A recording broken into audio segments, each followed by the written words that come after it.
안녕하세요. 포유환율연구소입니다. 오늘은 원자재와 환율 관계에 대해서 얘기를 하고자 합니다. 왜 이 주제를 가지고 나왔느냐면요. 지금 공영방송이나 유튜브 공간에서 활동하시는 대부분의 경제 전문가와 환율 전문가로 활동하시는 분조차도 이 부분을 오해하고 있는 것 같아요. 여러분들 언론 등에서 많이 기사를 보았을 거예요. 환율 상승은 원자재 가격 하락 요인, 환율 하락은 원자재 가격 상승 요인으로 주장을 많이 합니다. 예를 들어서 금값과 달러는 반대 방향으로 변한다는 거죠. 금값이 상승하면 그럼 그것도 달러 가치가 상승하면 금값은 하락하고 원래가 그렇다는 얘기죠. 그 다음에 달러 가치가 하락하면 금값은 상승한다. 뭐 지난해도 그것이 맞아 떨어졌는데 이것이 우연의 일치인지도 몰라요. 과연 달러 가치 하락 요인이 작년 5월부터 올해 1월까지 그 화폐 공급량 정대인지 아니면 트럼프 정부가 코로나 사태에 무방비로 대응을 해가지고 미국 경제가 망가진 것이 원인인지 그것은 또다시 한번 검토가 돼야 될 얘기다 라는 얘기를 하고 싶고, 그 다음에 이제 석유 가격이 요즘 많이 오르잖아요. 그죠? 천연가스도.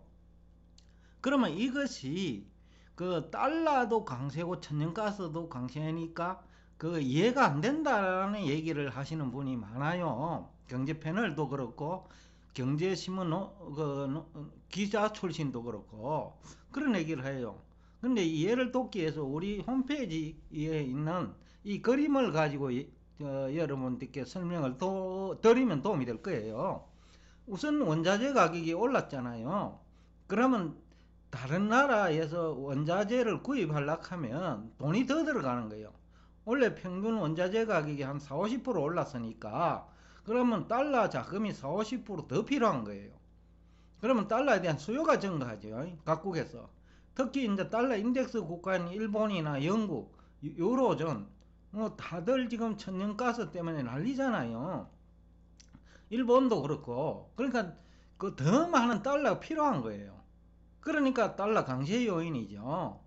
그 다음에 또 하나는 원자재 가격이 상승하면 결국은 물가 상승으로 이어지거든요. 그러면 해당 국가 물가가 상승하면 또 통화가치 하락 요인이지요. 거기다가 시장금리가 상승하잖아요. 미국에서부터. 그러니까 미국에서 시장금리 상승은 또 달러 강세 요인이죠.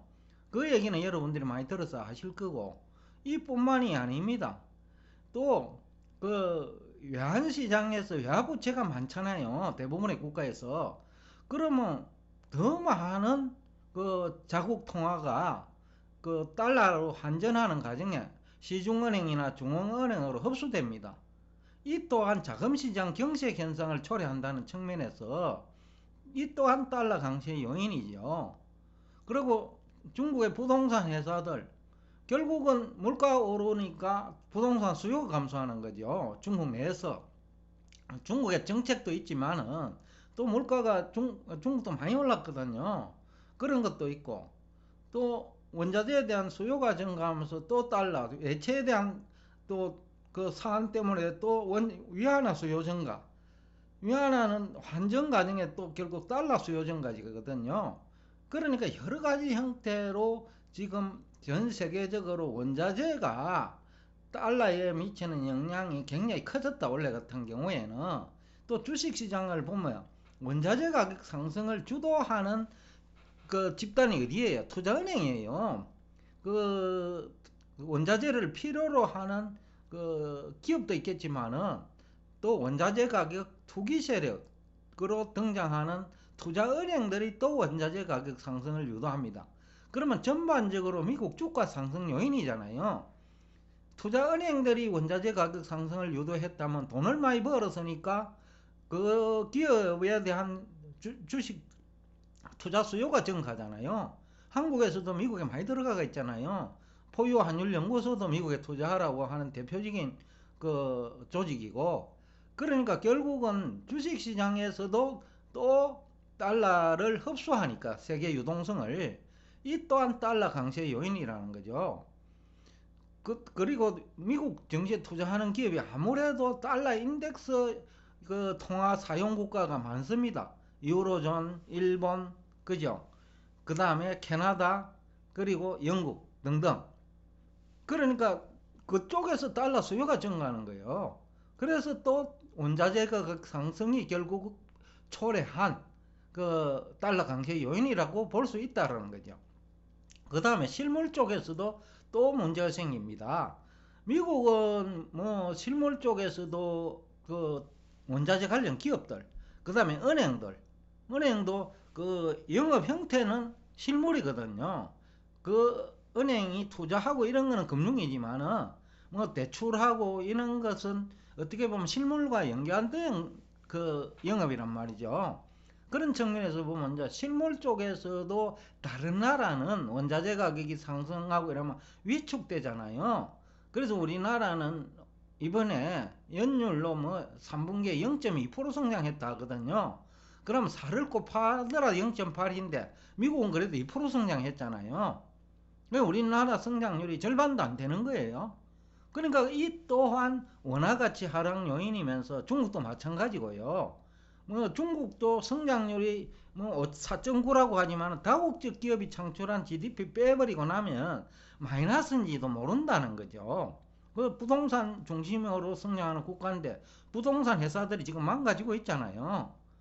마이너스일 수도 있다라는 거죠. 중국 경제 성장률이 중국 기업이 창출한 거는 그런 측면에서 또 보면 이 또한 실물 부분에서도 달러 강세 요인이라는 거죠. 그러니까 여러 가지 측면에서 전 세계적으로 그 원자재 가격 상승이 달러 강세를 초래하는 그런 결과를 낳고 있다라는 해석이 가능하지요. 그럼에도 불구하고 국내 경제 전문가들은 뭐 설명도 못하면서 테이퍼링이 그 달러 그 강세 요인이라든지 그분들 논리대로 하면 그래도 그 돈을 푸는 거예요. 포유 환율령 푸는 것보다 화폐 유통 속도를 증가시키는 방법으로 그 월 1200억 공급한다고 얘기를 했지만 대부분의 경제 패널들은 그래도 돈을 푸는 거예요. 아직도 1200달러 그대로 풀고 있고 그것을 1000억으로 줄이더라도 푼다라는 거죠. 그분들이 화폐 공급량 증가가 달러 약세 요인이라면 그분들 논리는 테이퍼링도 말이 안 맞다라는 거죠. 어거지다는 거예요. 억지 논리다 라는 얘기를 또 하고 싶고, 그 다음에 또 하나는 외환시장에서도 외화 예금이 증가합니다. 환율이 상승하니까. 왜냐하면 외화에 대한 수요가 증가한다는 것은 환율이 상승하잖아요. 그럼 일반인들이 외화에 예금을 합니다. 그러면 또 달러에 대한 수요 증가죠. 이 또한 달러 강세 요인이다. 그래서 출발의 지는 원자재인데 이 모든 것이 실물, 금융, 그 다음에 금리 측면에서 달러 강세를 초래했다라는 얘기를 할 수 있다 이 말입니다. 그 다음에 이제 좀 더 구체적으로 얘기하면 원자재에 대한 수요가 증가하면 달러 자금 시장이 경색됩니다. 무슨 얘기냐면요.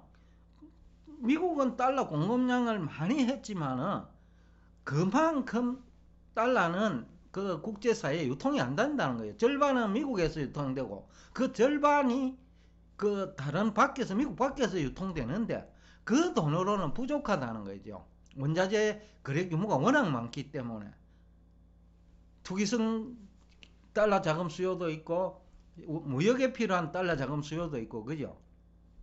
그 다음에 국제 간 자본 이동에 따른 달러 수요도 있고 그러니까 달러 공급이 많다고 하지만은 포유 환율 연구소 입장에서 보면 달러는 그래도 부족하다라는 얘기를 또 하고 싶습니다. 그래서 또 달러 가격이 올라가면 외화를 가지고 있는 사람은 공급 안 합니다. 왜냐하면 더 올라가기를 기다린다는 거죠. 이 또한 달러 자금시장 경색이 되는 원인이라는 거죠. 그래서 이제 달러 인덱스 가격이 결국은 달러 인덱스를 구성하는 통화를 사용하는 국가에서 원자재에 대한 수요 증가, 그 다음에 국제 간 자본 이동, 미국에 투자하기 위해서 그죠?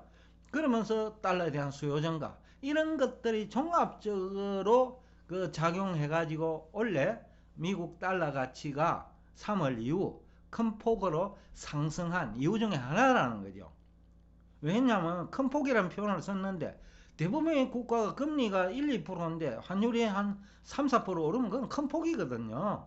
그런 측면에서 제가 달러 큰 폭 상승이라는 표현을 썼으니까 그 주식시장 투자자 입장에서는 30% 40% 올라야 그 큰 폭으로 상승했다고 생각하시는 분들이 있기 때문에 제가 보충 설명을 드렸습니다. 그리고 이제 외환시장 얘기는 제가 또 했고, 또 하나는 외채가 많은 국가들의 문제, 그 다음에 주식시장에 부정적인 영향을 미쳐요. 자국통화가 경색 현상이 일어나면. 왜 자국통화는 또 경색 현상이 일어나나요? 원자재 가격 상승으로 시중 유동성이 시중은행이나 중앙은행에 흡수돼 버려요. 그 다음에 외화예금이 증가해도 또 흡수돼요. 그 다음에 물가가 올라가니까 또 필요한 돈은 더 많아지는데 그 돈은 흡수되니까 자금시장 경색 현상이 일어나죠. 이 또한 주식시장에 부정적 영향을 미치고 또 외국인 투자자 입장에서는 환율 대응도 잘 못하고 그 다음에 그 가계의 소비 여력도 약화되고 또 기업의 이익도 그 원자재 가격 상승의 수혜 기업도 있지만은 또 수혜와 반대적으로 그 불이익을 받는 조직도 있거든요. 대한항공처럼. 그런 기업은 또 외국인 입장에서는 그 보유 주식을 매도하거나 뭐 다른 요인도 있다라는 거죠. 그런 측면에서 봐야 된다. 앞에서도 제가 뭔가 2차 전지도 얘기했지만은 앞으로 저것을 원자재로 잘못 선택하면 외환시장 불안 요인이 돼요. 또 국내 자금시장 경색 요인이 돼요. 그러면서 해당 기업도 그러니까 LG화학과 삼성 SDI 그런 기업들도 피해가 발생할 수 있지만 리튬 가격이 지금보다 10배 정도 오르고 그죠? 코발트 가격이 10배 정도 오를 수 있다라는 거죠. 석유를 보면 알거든요. 석유는 그나마 리튬이나 코발트보다 공급이 풍부해요. 그런데도 불구하고 지난 한 3, 40년 동안에 10배 가까이 올랐거든요. 그러니까 10배가 뭡니까? 2불 하던 것이 지금 80%한 40배 올랐단 말이에요. 얼마든지 코발트와 리튬 가격도 10배, 20배 오를 수 있다는 얘기를 하는 거예요. 근데 그거 잘못 아까 전망을 해버리면 그 테슬라처럼 그 비싸서 사용 못해라고 해버리면 닭쫓등 개돼버린다는 거예요. 그러면 에너지 소모만 하고 외국인들은 해당 주식을 공매도 하겠지요. 실제 그런 현상이 나타나고 있는 게 현실이고요. 자, 오늘 그 원자재와 환율 관계를 얘기하면서 주식시장까지 함께 여러분과 대화를 나누었습니다. 또 하나 마지막으로 그 부연 설명하면 환율이 상승하면 외국인 투자자들은 기존에 가지고 있는 돈에 대해서 환영 관리를 해야 됩니다. 기존에 가지고 있는 그 주식이나 그 다음 채권이 있잖아요.